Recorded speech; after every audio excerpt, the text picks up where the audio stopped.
he's playing a little bit less of a role for us, but it doesn't mean that the importance of the role isn't there. So like he works hard, he does little things, he's very, very knowledgeable about what's going on. And, he gives you everything that he has.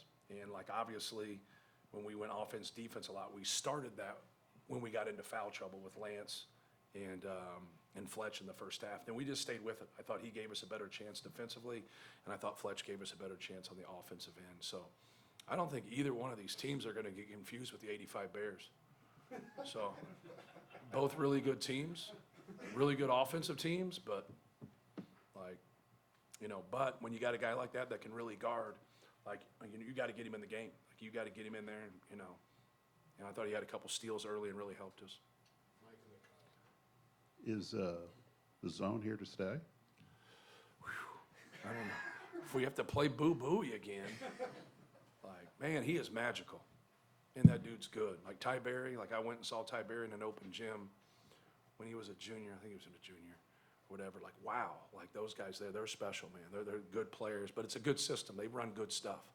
Like they're on top of it. And you see that with experience too, like when everybody's connected. The connectivity there with their guys.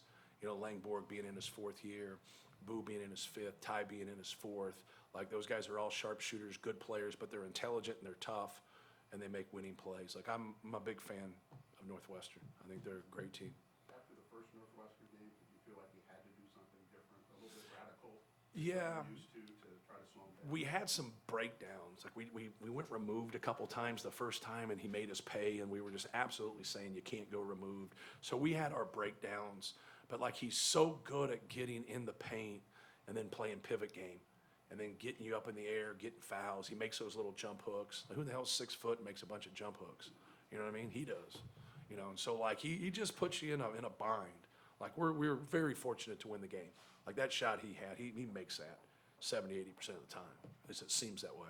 I know he makes it 70, 80% of the time against us. I know that, but yeah, we just felt like we had to load up right there and get the ball out of his hands.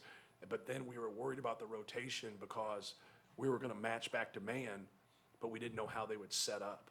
And so Ty Berry made a cut through at the time, and we just didn't match to him. And then Boo got away as it got back to him the other time. So. Hey, Matt, let's talk about Lance here a minute. Here's a guy that came into the program, established program, and here he is leading, and when you need a big shot, he takes it. What has he brought to this team, just the fun and the energy that he brings? Yeah, like he really embraces big moments. Like he competes, he has fun out there. He made big shots down the stretch. Like they had us, like we talked earlier. And there was no doubt they were in the driver's seat when they were up 5 or 6. I forget what the actual total was, but those threes that he made right there, just some of the plays that he made, were huge for us. But he's great, man. He's fun to coach. He's a good dude. He's been around good programs in high school and college, and fortunate to have him. Thank you.